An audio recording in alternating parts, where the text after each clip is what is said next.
Hello everyone, I am Dr. Pratyush Kumar, and in today's session we are going to talk about post-COVID-19 diabetic care, and the focus will be on DPP-4 inhibitor, that's Linagliptin. First, let's look at the global burden of diabetes, which was released by the IDF in 2019, and you can see that India is there on the top second list of the global burden of diabetic patients. But what's interesting to note is that the rate in which the number of diabetic patients is going to progress over 2019 to 2030 and 2045 is huge. And that's why we are been called as the diabetic capital of the world, because so much of diabetic patients are there in India, and it's gradually increasing over a period of time. Mostly, it's been said that it's because of our lifestyle, our dietary habits, and also because of the environment, change in the weather, pollution has also been related with the growth of diabetes in India. And now coming to see diabetes as a risk factor for COVID-19. Obviously, those who are diabetic, they are much more prone to get hospitalized for COVID-19 infection. The comorbidities in the various studies, like those patients who were admitted with COVID-19, among those 22% of patients, around 1/4 had diabetes. Another study which was done on 173%, 16.2% had diabetes in the study. And in other study, there was around 12% of patients were having diabetes. And those who are having diabetes had more risk of developing severe coronary disease, severe COVID-19. So recently, the Ministry of Health and Family Welfare introduced the guidelines for how to screen for diabetes among patients who are getting admitted in the COVID care facility. So first step was to get a normal random blood sugar done. That is a capillary blood glucose that is done by normal glucometer, which is just require a drop of blood. So it's very good for screening purpose. Although it has plus minus of 10 to 15 levels when compared to the venous or the plasma glucose levels. But for screening purpose, this glucometer is fine. You can use glucometer for screening purpose. Second step is that to do a pre-meal and 2-hour post-meal capillary blood glucose with the first major meal in the hospital. Like whatever time you go there, before meal, a glucose is done. Either it could be afternoon or late night, before meal, and after 2 hours post-meal, we do a testing for blood glucose levels. Then the third step is the next morning, before breakfast, we do a fasting plasma glucose and HbA1c. If facility is there to check for HbA1c, because HbA1c gives a fair idea over the previous 3 months. At what's been your blood sugar levels over the last 3 months, the HbA1c gives a fair idea. If it's more than 6.5, then we consider the person as diabetic. If it's between 5.7 to 6.5, we consider that as pre-diabetic. And the next step is step 4, to get a capillary blood glucose level, fasting before breakfast, before lunch, before dinner, and after dinner for at least 2 days. If random capillary blood glucose is more than 180, pre-meal is more than 150, and post-meal is more than 180, or fasting plasma glucose is more than 110 and more than 6.0, then if anyone meets this step 4, either random glucose is more than 180, pre-meal is more than 150, or post-meal is more than 180, fasting is more than 110, or HbA1c is more than 6%, we directly advise the patient for lifestyle modification and diabetic diet. Here we don't start medicines. Here we counsel the patient that, look, you have got much more risk of diabetes, so you should start on diet therapy, a good diabetic diet, and a lifestyle modification. Like you should do regular exercise, avoid stress, do some yoga, meditation. engage yourself in any activities, avoid any work which gives you lots of stress. And the next step is the step where we start pharmacotherapy. If random capillary blood glucose is more than 250, if pre-meal is more than 150 and post-meal is more than 200, or fasting is more than 126, or HbA1c is more than 6.5, it means the person is diabetic. And he needs a proper pharmacotherapy. It means that he needs medicines, either it could be the oral medicine or it could be insulin, depending upon the blood sugar levels. What's the blood sugar levels, whether urine ketone is positive or not, whether the patient is ketoacidotic, or whether the patient is severely ill, or whether we are going to give steroids to this patient. Because if we are going to give steroids and other medicines which increases the blood sugar levels, we need to control blood sugar level by giving them insulin. Because insulin works very fast compared to oral anti-diabetic therapies. Next is the blood glucose monitoring strategy for individuals with no evidence of stress, hyperglycemia, undiagnosed diabetes at initial stage. So, in those patients where there is no hyperglycemia at admission, we just quickly check at least for 2 days fasting blood sugar, before lunch blood sugar, before dinner and after dinner. There's 4 times we need to check blood sugar. In the patients who are admitted, fasting, before lunch, before dinner and after dinner. Those patients who are high risk, like those patients who have got any kind of cardiovascular diseases, like they have got coronary artery disease, history of previous PTCA, or common language we call it as stents, have been placed, or the history of CABG is there, is obese, or age is more than 50 years, we consider them as high risk.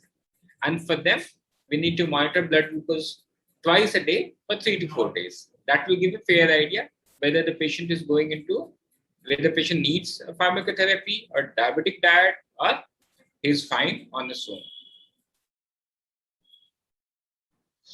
So now coming to the basic guidelines on the use of oral anti-diabetic medications. Which medicine to start, which medicines not to start, and which are the common side effects of these oral anti-diabetic drugs. These common side effects or adverse effects everyone should be aware of, because in the patients who are getting admitted or getting discharged, these symptoms can match with the main disease also. Like the symptoms of adverse symptoms of these drugs could also be a normal symptom of disease also. So we need to understand, then only we can differentiate whether it's adverse effect of a drug or it could be due to disease or not. So relatively safe is DPP-4 inhibitors. DPP-4 inhibitors comes like vildagliptin, teneligliptin, sitagliptin, and linagliptin. These 4 gliptins are there available in the market. Each has its own benefits, which I'll be going to tell you in the next few slides. And each has their own constraints. Where we need to be cautious, like we need to be cautious with metformin. Metformin is one of the most wonderful drugs, like most of the diabetic patients. Almost 90% of the patients of diabetic takes metformin, because that's the main anchor drug. That's basically the first drug which most of the doctors start on when the patient comes with your diabetes. But there is a risk of lactic acidosis. If the patient is moderate to severely ill, or there is a hypoxic patient is there, then the patient may develop lactic acidosis if we are putting him on metformin.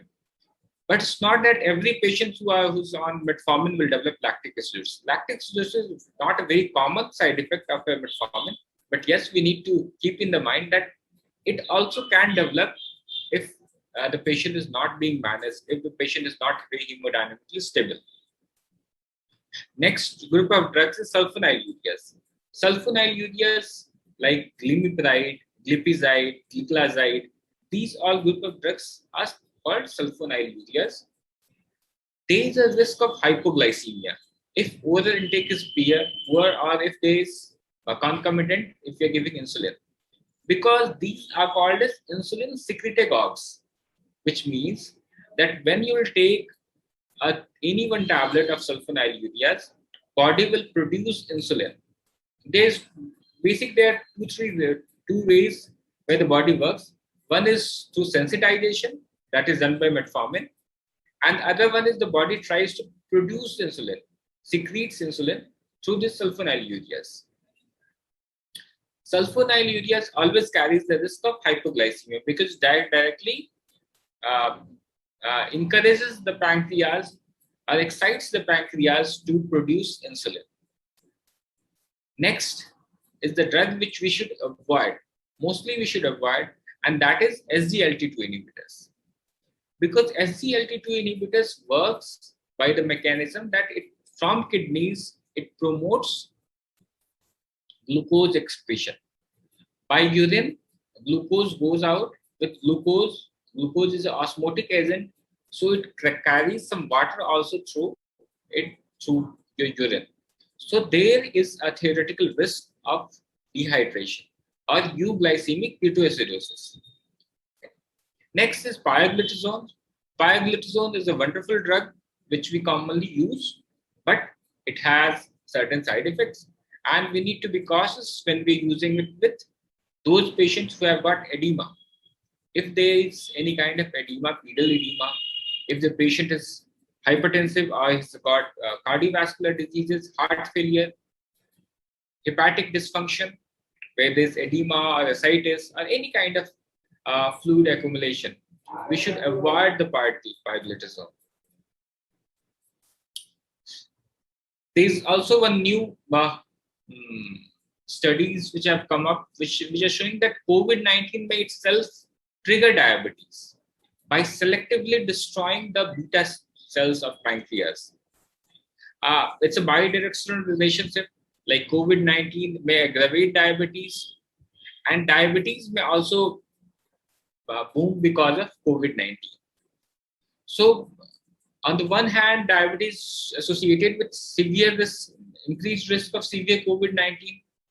On the other hand, new onset diabetes and severe metabolic complications of pre-existing diabetes, including diabetic ketoacidosis, hyperosmolarity, or exceptionally high demand of insulin could be seen in these cases. So these manifestations of diabetes pose a great challenge in the clinical management. And it's also because of various pathophysiology, which I'm going to talk in the next few slides. Before that, let's talk on the epidemiology and the comorbidities. There have been various studies which have come up, and it has showed that the prevalence of diabetes is significant. Like 1 in 5 patients to 1 in 10 patients are having diabetes, those who are getting admitted in the hospital with COVID-19. So there's increased predisposition of patients with diabetes to COVID-19. The reasons are that there is a compromised immunity that accompanies uncontrolled diabetes mellitus. Due to diabetes, our immunity gets suppressed. Plus, there is exaggerated pro-inflammatory cytokine response, which includes IL-6, TNF-alpha, which IL-6 is commonly measured during COVID-19. And diabetes itself may stimulate, it's a state of pro-inflammation. That is also linked with a coronary artery disease, a thrombosis. Pro-inflammation promotes thrombosis. And that is also a feature of uncontrolled diabetic mellitus. So what we need to do, that we need to detect fresh cases of diabetes, new onset type 2 diabetes mellitus, and we also need to pick up the hyperglycemic spikes in existing diabetic patients. For that, we need to do frequent self-monitoring of blood glucose levels. That's called as SMBG. Self-monitoring of blood glucose. Every diabetic patient should be aware how to monitor the blood glucose levels. They should be aware how to use the glucometer. what's the best ways to use glucometer and how to interpret the results which are coming on the glucometers, when to contact your doctors, what are the common pitfalls of the glucometer. Every patient should need to be aware. We need to achieve a good glycemic controls during hospitalization and also post-COVID. After discharge, also we need to be, the glycemic control needs to be achieved. We need to also identify common comorbidities. Along with diabetes, the common comorbidities which we see is hypertension. Hypertension is very common with diabetics. Then other complications, whether there is any diabetic retinopathy is there or not, is there any kidney complication is there or not, is there any heart complication is there or not, because these are very common with diabetes. But when diabetes is there with COVID, this all complication gets aggravated. There is aggravated complications because of the inflammatory stage of a person.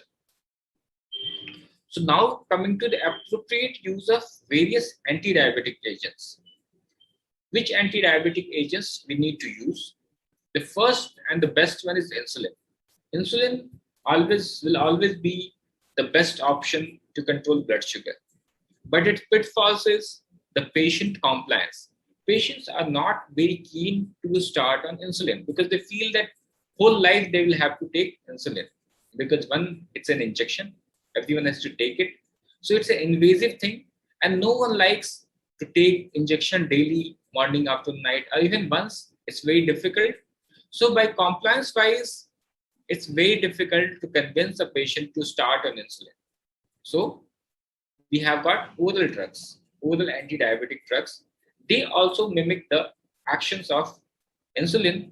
Either they stimulate the beta cells to increase the production of insulin, or they sensitize receptors so that insulin may act in much more better ways. It may take out extra glucose from our body through urine. So what we need to avoid is, as I told you earlier, is the SGLT2 inhibitors we need to avoid, because that may cause volume depletion, but also we should be cautious while giving sulfonylureas. The best choice is definitely DPP4 inhibitors, because that does not carry a risk of volume depletion, plus there is also not risk of hypoglycemia. Metformin, definitely there is a risk of lactic acidosis, but it's not a very common side effect. Now coming to the role of DPP4 enzyme and DPP4 inhibitors, the relations between coronavirus and DPP4 has been studied very much. It has studied the previous coronavirus infections like MERS, which was Middle East Respiratory Syndrome, where just similar to the COVID-19, which uses the ACE2 receptors, they use the DPP4 receptors. So certain polymorphism of DPP4 are associated with reduced chances of MERS-CoV infection, which is Middle East Respiratory Syndrome. Absence of MERS-CoV in Africa was because of frequent presence of protective polymorphism of DPP4 in Africans. Now, use of DPP4 inhibitors can reduce the viral entry of MERS-CoV. That's for MERS, it's not for COVID-19. MERS is also a type of coronavirus, which we seen few years back. There was a pandemic of Middle East Respiratory Syndrome. Sitagliptin, vildagliptin, and saxagliptin could not block the coronavirus entry into the cells. It was a part of in vitro study. Though ACE2 is recognized as the main receptor of SARS-CoV-2, a recent modeling study did not rule out its interaction with CD26 or DPP4. DPP1 to 3 cleaves the angiotensin 2 to angiotensin 3 and 4, which has cascading favorable effects to angiotensin 2 receptors. This is the complete change where the angiotensin 2 1 to 2 gets converted because of the enzyme, angiotensin converting enzyme. So the practical recommendations for the management of diabetes in patients of COVID-19, they recommended a few drugs. and few drugs which we should avoid. And certainly there is some risk. Like there is a risk with SGLT2 inhibitors.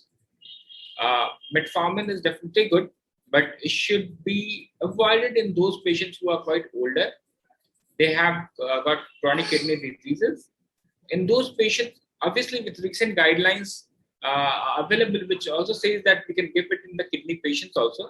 But in elderly patients whose eGFR is less, we should be really cautious while using metformin. Next one is the SGLT2 inhibitors. The common ones which is there in the market are dapagliflozin, canagliflozin, empagliflozin. These are very common drugs which we are using now. But obviously, we should avoid these using in any kind of dehydration. The person is dehydrated either due to any causes, either because of loose motion, vomiting. We should avoid using these drugs. Even when the kidney function is not well, we should also avoid it because the way it acts needs a good kidney function. If there will be good kidney function, then only SGLT2 will act. Next is the GLP-1 and agonists. These are the newer kind of drugs. Now there are lots of study going on, which is coming with once weekly, once a monthly injections, which will come to the market. But obviously, these are also injections which needs to be taken. Currently, these cost is one of the barriers to for the access. But the next good class of drugs which we are focused on, that is DPP4 inhibitors. It includes like Linagliptin, Saxagliptin, and Sitagliptin. Obviously, in India, we also have Telemedicine. These are generally well tolerated and should be continued because they have got very less side effects compared to other group of drugs. But definitely, like the potency, the efficacy is also lower compared to sulfonylurea. So sulfonylurea carries a risk of hypoglycemia because it reduces drastically the blood sugar levels. That's not seen with DPP4 inhibitors. It reduces. Very modest glucose control is there with DPP4 inhibitors. Now the insulin therapy. Insulin therapy is one of the best ways to control blood glucose levels, but definitely it's invasive. The patient needs to be aware how to take insulin injections, and frequent blood sugar monitoring needs to be done. So, Ministry of Health and Family Welfare released guidelines on management of diabetes in COVID-19. Like, we need to use oral antidiabetic drugs if only blood glucose levels are controlled, patient is conscious, oriented, COVID symptoms are mild, or kidney function test and liver function test as normal.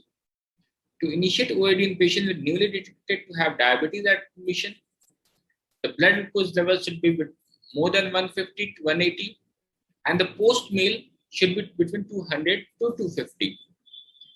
The patient needs to consult a doctor.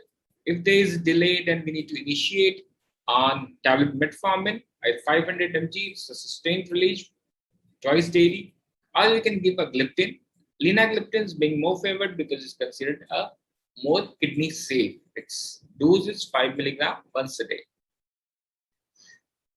Then DPP4 inhibition COVID-19, the pharmacological possibility to inhibit DPP4 CD26 activity by using linagliptin may represent a valid weapon to block the host CD26 receptors, thus disabling SARS-CoV-2 way to enter T cell.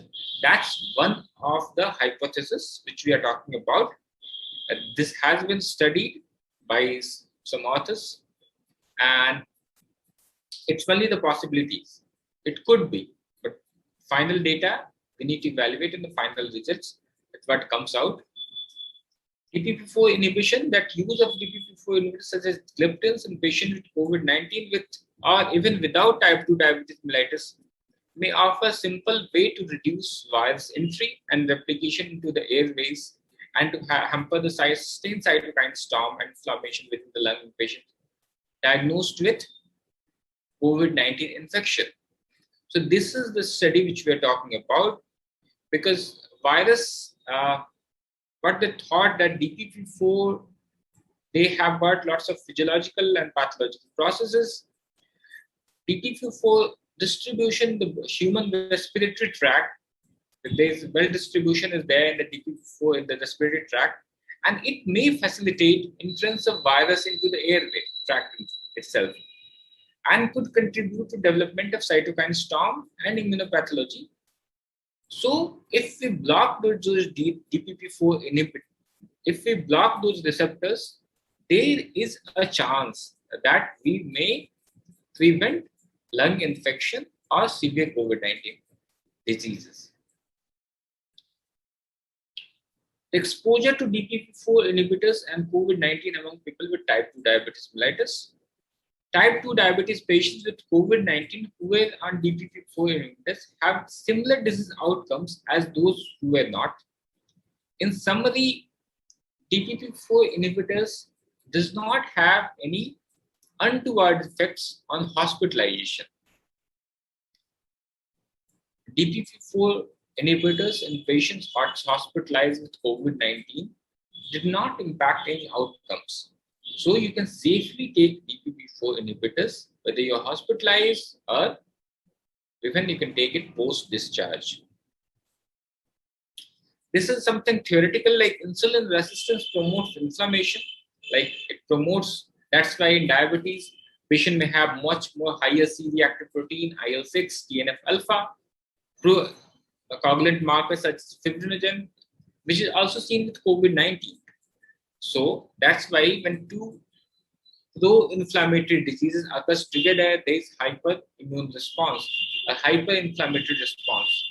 Diabetes itself may cause a rise in C-reactive protein IL-6 because it promotes inflammation. Whereas pioglitazone, although we don't recommend pioglitazone in admitted patients because of it promotes edema, fluid retention. It's contraindicated in heart failure, in hepatic dysfunction, but it is a potent insulin sensitizing agent. Post-discharge, we can definitely give pioglitazone because it reduces the insulin resistance and related inflammatory and have favorable effect on diabetic patients' response to COVID-19. SCQS is one of the drug which was very much used in first wave of COVID-19.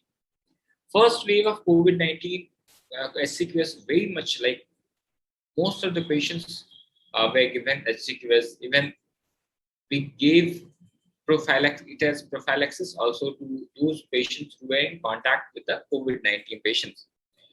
Obviously, it was used in huge numbers, but later on we came to realize that SCQS doesn't work that much good in the COVID-19. That's why in the second phase, we have stopped using SCQS, similarly as which we used in the first phase. Its use is obviously approved for diabetic mellitus. So if a patient is diabetic, also it's a COVID-19 positive, then there is a theoretical benefit because it's also used in diabetic patients also. It works by lowering the acidity in endosomes and prevent the release of coronavirus from them into the cytoplasm. Currently, HCQS with azithromycin is being evaluated, but we have found that there is not much role in current scenario.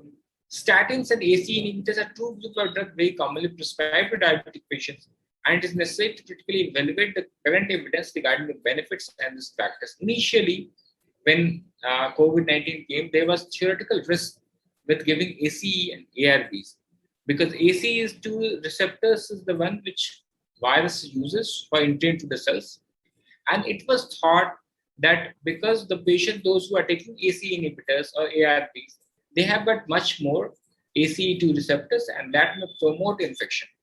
But later on, this theory was the scientists, the researchers said that this is not true. Patients can continue taking ACE2 inhibitors or ARBs. So linagliptins for telemedicines, considering the safety and tolerability of linagliptin, this is safer molecule to be prescribed by doctors during teleconsultations. Elderly people with diabetes and COVID-19, the elderly populations are definitely important. And as I told you, they have, just like pediatric is a different subsection, similarly, geriatrics is a different subgroup, which we need to make sure that drugs which we are using to them is very personalized. It must be person centric, because in elderly age group, the EGFR gradually reduces with age, so they have got lesser EGFR. So the drug accumulates for longer period in the body, so it may give much more side effects as compared to younger population. So older individuals with diabetes have higher rate of premature death, functional disability, accelerated muscle and bone loss, coexisting conditions such as hypertension, coronary heart disease, and stroke. Older adults with diabetes are greater risk than older adults for several common geriatric problems like polypharmacy. It's a very common risk. They take multiple medicines for hypertension, diabetes, thyroid, calcium, multivitamins, and plus anxiety, sleeping pills, plus for acidity. So they are at risk for various diseases like cognitive impairment, urinary incontinence. They take medicine for prostate also. They have much more risk for falls and persistent pain. Elderly people with diabetes and COVID-19, the diabetes management needs to be customized based on their conditions, based on the risk of hypoglycemia. As the EGFR is less, the drug may accumulate for a longer period of time, so they pose a much more risk of hypoglycemia. So diabetic patients with COVID-19, we need to control the blood glucose fluctuations, and we also need to detect the diabetic complications and the comorbidities at the earliest stage, and we need to treat it early. First, the immune system is compromised, making it harder to fight the viruses, like leading to longer clinical recovery period.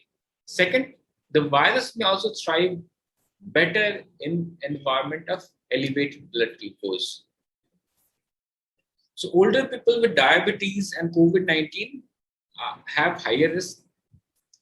Even without diabetes, elderly are at high risk of COVID-19. That's why when we started vaccination, we took them as a priority group. First, we started vaccination among elderly only, because they are the one who are much more vulnerable than other population subgroups. So we need to take special care by prescribing the medicines, and we need to give them a safer oral anti-hyperglycemic agents. And their drugs should be carefully evaluated, doses should be adjusted so that they achieve good glycemic control within a shorter period of time. So there are some key recommendations are there for general public. For the patients with diabetes, the target of HbA1c is less than 7%. If it's less than 7%, for healthy individual, it's fine.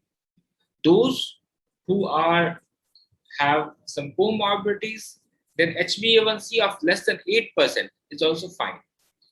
Because we don't want to strictly control blood sugar, because if we'll go on strictly controlling blood sugar, then we'll end up with much more risk of hypoglycemia.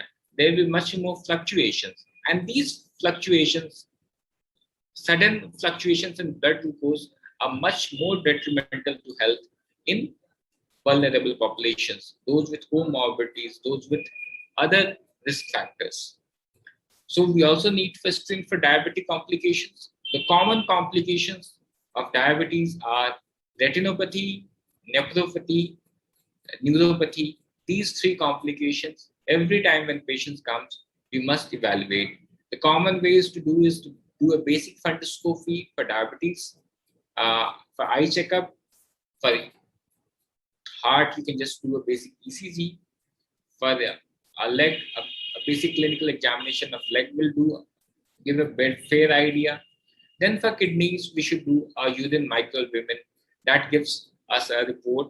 But if it's less than 30, then it's fine. If urinary ACR, that is albumin creatinine ratio, is more than 30, then diabetic nephropathy has begun. So what's the treatment option? The first one is the lifestyle modification.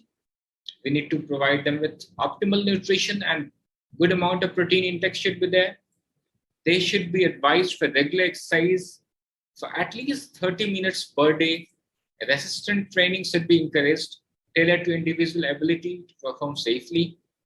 Hypoglycemia should be avoided and assessed and managed by adjusting glycemic targets and pharmacological interventions. Pharmacologic therapy, like what we have discussed, like these are some of the regimens with oral anti-diabetic drugs, their waste drugs, its side effects we have discussed. So we can just choose between the drugs based on the patient's needs, patient's health conditions, comorbidities, and recent reports.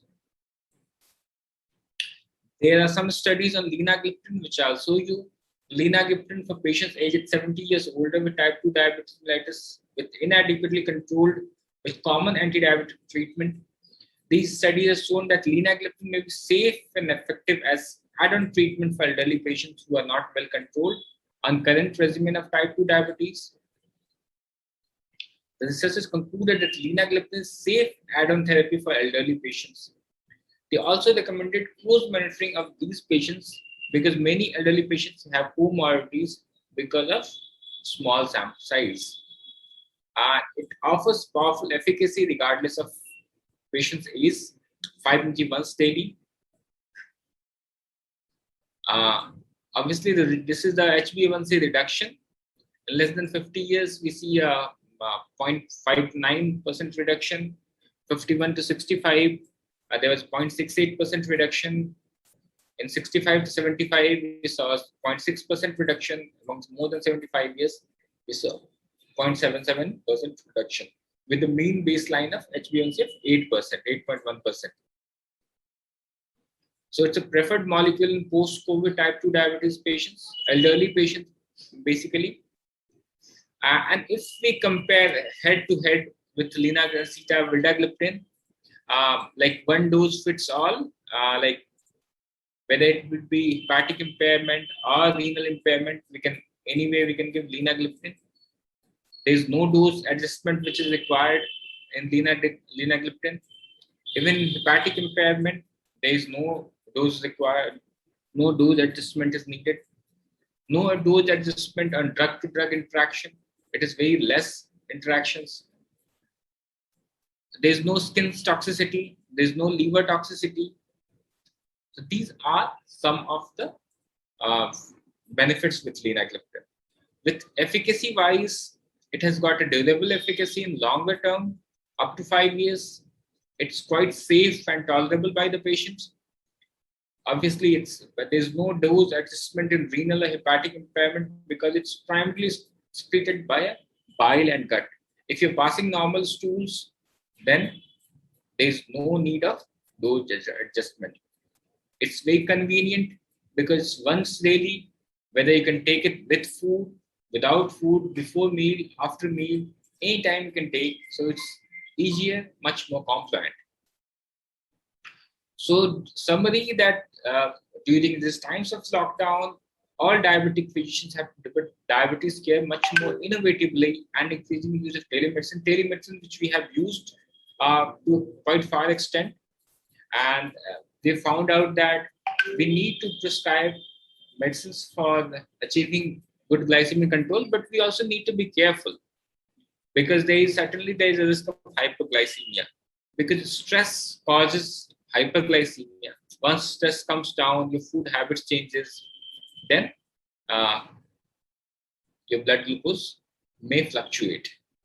So this last slide, that how to protect yourself. Obviously, you all need to stay at home, clean hands frequently, cover your nose and mouth, avoid touching, at least maintain a distance of 1 meter, 6 feet distance. Stay away from crowds, which is most important. After the lockdown, people are coming out in large numbers and we need to be careful.